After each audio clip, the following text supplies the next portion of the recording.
Before we begin, viewer discretion is strongly advised. The following is for educational and entertainment purposes only. This is the verbatim federal courtroom testimony of the Sean Diddy Combs trial, as reported by Inner City Press. The courtroom was tense. Diddy sat at the defense table, eyes locked on the floor, trying to hide the pressure building around him. The trial had already been a public disaster, but what happened on day 5 shattered everything. No one expected 50 Cent to show up. Even fewer were prepared for what he would say. But the moment he walked through those doors, everything changed. Cameras flashed, whispers rippled through the gallery, and Diddy's composure crumbled before everyone's eyes. For over a decade, 50 Cent had been one of the only celebrities openly critical of Diddy. Now, he wasn't just trolling from afar. He was stepping into the courtroom to stand behind Cassie. And when he spoke, it wasn't for shock, it was for truth. What happened next would ignite a wave of celebrity silence breaking, secret files surfacing, and an empire starting to fall apart. This is what went down when 50 Cent stepped into Diddy's trial on day 5. Day 5 of the trial was supposed to be routine. Cassie was expected to return to the stand for follow-up questioning. The defense had been scrambling to regroup after damaging footage and emotional testimony from the day before. Diddy arrived with his legal team, flanked by extra security, trying to maintain a facade of control. But there was a tension in the air, an electricity that hinted something unusual was about to happen.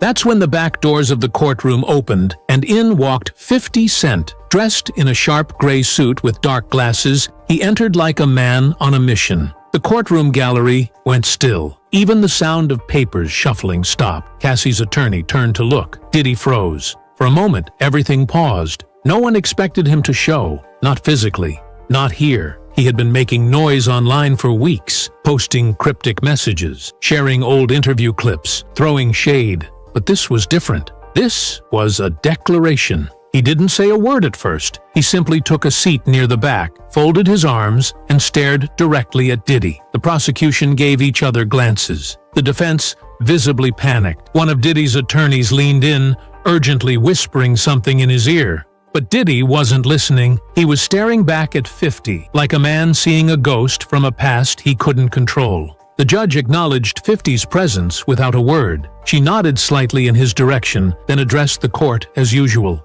But the mood had changed. Something was coming, and everyone could feel it. Witnesses say Diddy's demeanor shifted immediately. His jaw clenched. His hands, which had been folded calmly minutes before, now twitched with nervous energy. He knew 50 Cent didn't show up to watch. He came to reveal something. When the lunch recess was called, reporters swarmed the courthouse steps. Cameras were rolling. Microphones were raised. Everyone waited to see what 50 Cent would say. And then he spoke. "I'm here because I've watched this industry protect the wrong people for too long," he began. "Cassie's brave for doing what she's doing. She's not alone anymore. Not while I'm here." It wasn't just a soundbite. 50 laid it all out. He said he'd seen weird behavior from Diddy for years, things that made him uncomfortable, things other people laughed off, things he now saw for what they really were. Everybody knew something was off, he said, but they stayed quiet because Diddy had power, because he could end careers. He confirmed that he had been working with Cassie's legal team behind the scenes, providing documentation, old photos, phone records, even a statement from a former bodyguard who claimed to have witnessed disturbing scenes at Diddy's private parties. 50 said he was tired of the silence, tired of being labeled crazy for calling out what others refused to. Then came the real bombshell. He announced he was funding an independent investigation, hiring private investigators to dig into Diddy's history. Not for clicks, he said, but because too many people have been hurt, and too many people are still scared. Cassie's team released a brief statement thanking 50 for his support, courage, and belief in truth. Diddy's lawyers, meanwhile, called the appearance a media stunt and tried to downplay its impact, but they were clearly rattled. Back in the courtroom, the tension was heavier than ever. Diddy wouldn't make eye contact with the gallery. His fingers tapped the table. His breathing grew heavier. 50 sat silently, arms crossed, watching. The defense requested a private sidebar with the judge. Rumors swirled they were considering requesting a gag order on public commentary. But it was too late. The headlines were written. The footage of 50's courthouse statement went viral instantly. Celebrities who had been silent started to retweet Cassie's original lawsuit. Others posted cryptic messages. The wall of silence was cracking, and 50 was the one who threw the first punch. When court resumed, Cassie took the stand again. But this time, she wasn't walking in alone. She walked taller, more poised, more focused. It was a quiet confidence that only comes when someone knows they are finally being believed. The courtroom noticed the difference instantly. Her voice, though steady before, now had an edge of determination. She didn't just recount memories, she delivered them like a warning. This wasn't just her testimony, it was a confrontation. She confirmed that she had spoken to 50 Cent's team, that she had shared messages, timelines, and recordings, that more witnesses had come forward since his public show of support. "I'm not scared anymore," she said clearly, locking eyes with the jury. Not when people are finally listening. She went on to describe incidents previously too painful to bring up. One involved a trip to the Hamptons in 2017, where she said she was locked in a guest house for 2 days after texting a fellow artist. "He said I embarrassed him in front of the industry," she recalled. "He said I was his property." The defense objected. The judge overruled. Cassie also described unwritten rules of Diddy's world: where to stand at parties, who she could talk to, when she was allowed to leave the room. It wasn't love, it was control. Then came the moment that froze the room. She turned slightly toward the gallery, eyes steady. "I know some of you in here have seen what he's done, and I hope you say something too." You could hear the sound of someone breathing heavily in the back. It was Diddy. His eyes locked on her, filled with something between disbelief and fury. One of his lawyers placed a hand on his shoulder. He didn't react. 50 Cent remained still, but his nod of approval didn't go unnoticed. Cassie's testimony hit harder than ever, not because of what she said, but because now she wasn't alone. The presence of someone as high profile as 50 Cent gave her words gravity, and the jury felt it. Courtroom observers noted several members taking extra notes, leaning forward. One juror even shook their head slowly during parts of her story. It was no longer just Cassie versus Diddy. It was Cassie, 50 Cent, and a wave of changing public momentum crashing straight into Diddy's carefully built empire. The defense was crumbling, slowly, publicly, and painfully. After 50 Cent's courthouse appearance and Cassie's renewed, confident testimony, Diddy's lawyers appeared visibly disoriented. Gone was the polished legal machine that had strutted into court on day one. In its place was a team scrambling to revise a strategy that had been built entirely on controlling the narrative and portraying Diddy as calm, professional, and misunderstood. Court insiders revealed that overnight, the defense held an emergency strategy session in their hotel, reportedly lasting until nearly 4 a.m. According to leaked notes, they were debating whether to keep denying everything outright or pivot to an emotional appeal, one that painted Diddy as a product of his environment, a flawed man who made mistakes but didn't deserve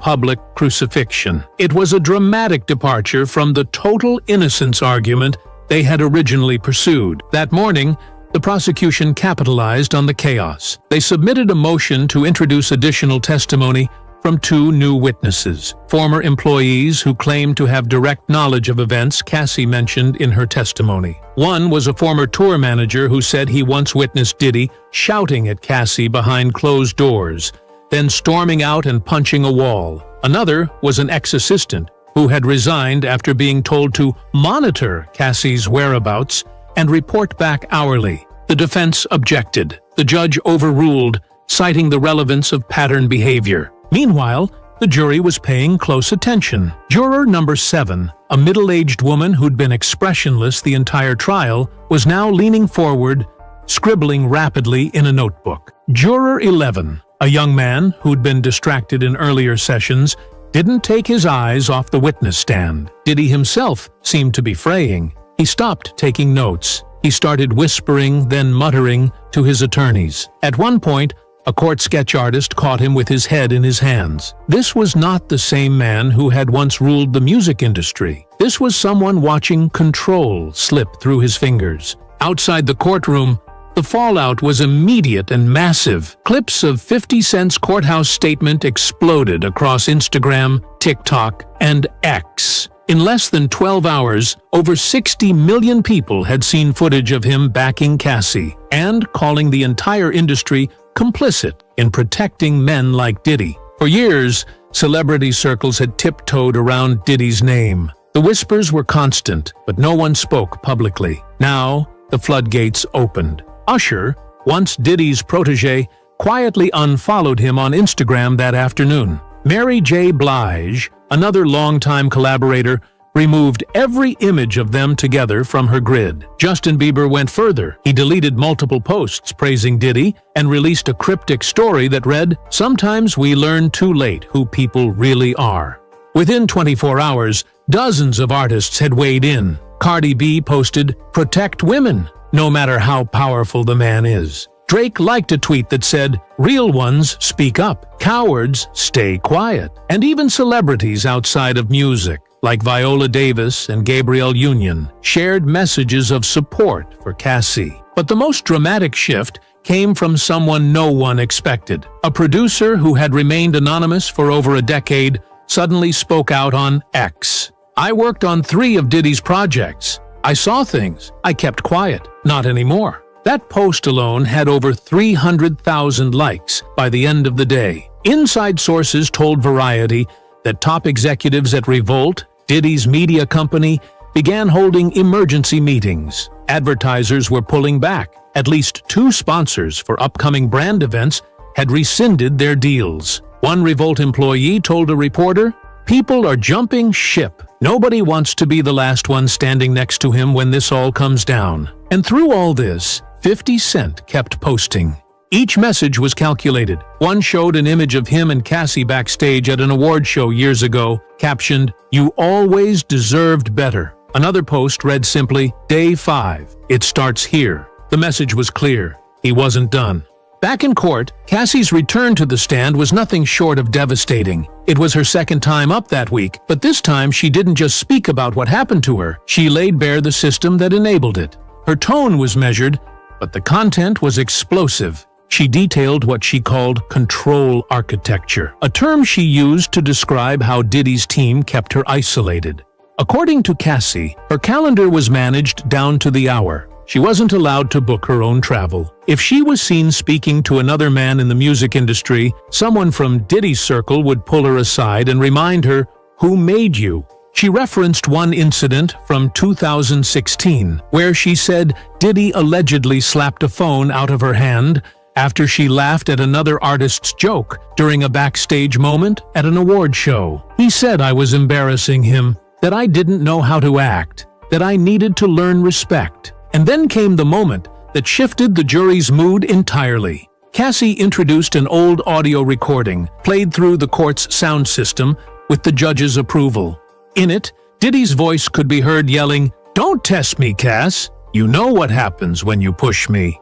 The courtroom fell silent. The audio had never been heard publicly. Her legal team claimed it had been obtained from an old, cloud-synced iPad that Cassie had forgotten about until earlier that month. The defense tried to object, but the damage was done.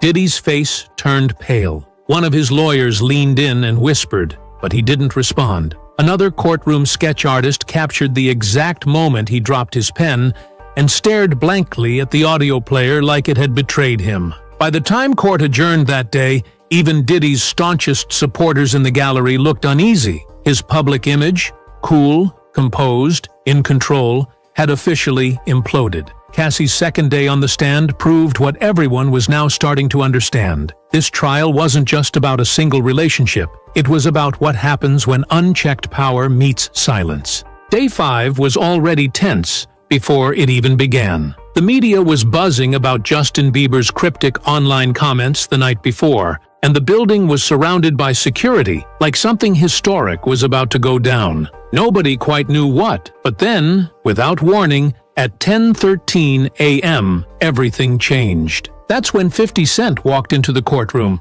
not through a side door, not with security shielding him. He stepped in alone, in a tailored black suit and dark glasses, walking straight down the center aisle like it was a stage. He didn't speak. He didn't even nod. But the energy shifted instantly. People who had been leaning back in their chairs straightened up. Phones that had been tucked away were suddenly pulled out again. Reporters stared at each other, wide-eyed. This wasn't just a courtroom. It was now a scene. Diddy saw him instantly. Witnesses said his body language changed the moment 50 entered. His jaw tightened. He leaned forward in his chair and whispered something to his attorney. His fingers, which had been resting calmly on a notepad moments before, now dug into the edges of the table. The prosecutor noticed it too. She paused her pacing and let the moment breathe before continuing, as if to acknowledge that a new witness hadn't entered the courtroom, but a statement had. Cassie's eyes flicked toward 50 Cent just once. No smile, no reaction.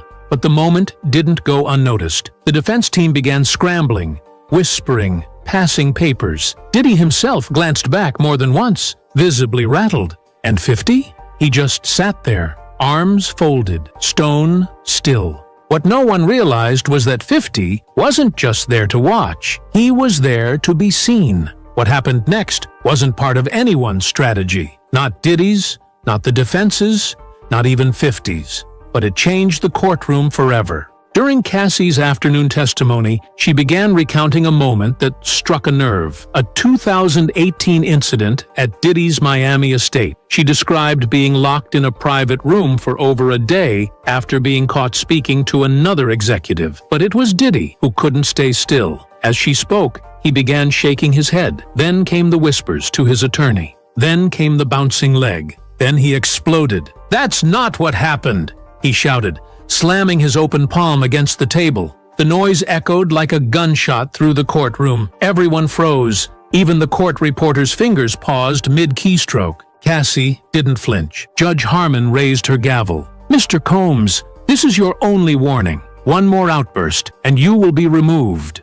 But Diddy didn't stop. His eyes weren't on Cassie anymore. They locked onto the back of the courtroom, on 50 Cent. "And you," he growled, pointing, "you've been waiting for this, haven't you? You'll regret it." Security moved instantly. 2 guards closed in behind Diddy's seat. One stood between him and the gallery. The room was tense, as if everyone expected the next moment to be even more explosive. But 50 didn't react. Not a word, not a flinch, just a slow, deliberate shift in posture. He leaned back further in his chair, crossed one leg over the other, and stared. Cassie continued her testimony like nothing had happened. And the judge? She didn't call a recess. She let the silence hang in the air as she looked Diddy directly in the eyes and said, "Control yourself, or I will." For a man who built his legacy on always being in control, that one sentence hit harder than anything else. As the afternoon wore on, the courtroom grew quieter. Nobody dared speak out of turn. Even reporters who usually slipped in and out for bathroom breaks stayed glued to their seats. Why? Because for the first time in decades, Diddy didn't seem untouchable. The outburst had exposed something nobody had seen before. Not in interviews, not in scandals, not even in past lawsuits. This wasn't the smiling mogul or the cool businessman. This was a man unraveling in real time. And while Diddy was unraveling, 50 Cent was rising. Outside the courthouse, whispers had already started turning into headlines. TMZ reported, 50 Cent stares down Diddy in courtroom showdown.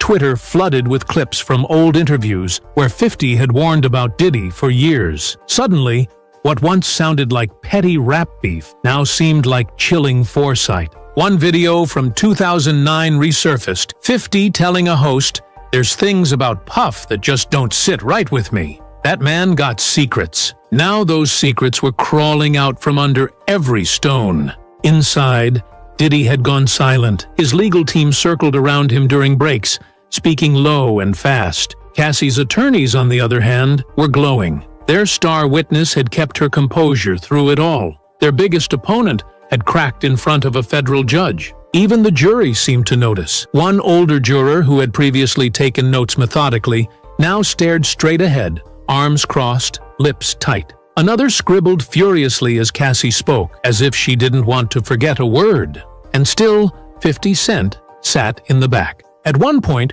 court security asked if he planned to stay the whole day. He didn't answer. He didn't need to. Because by then, it was obvious. This wasn't just day 5 of a trial. This was the day the illusion shattered. The day a silent room watched a powerful man come undone. The day the music industry realized it wasn't business as usual anymore. And it all changed when 50 Cent showed up.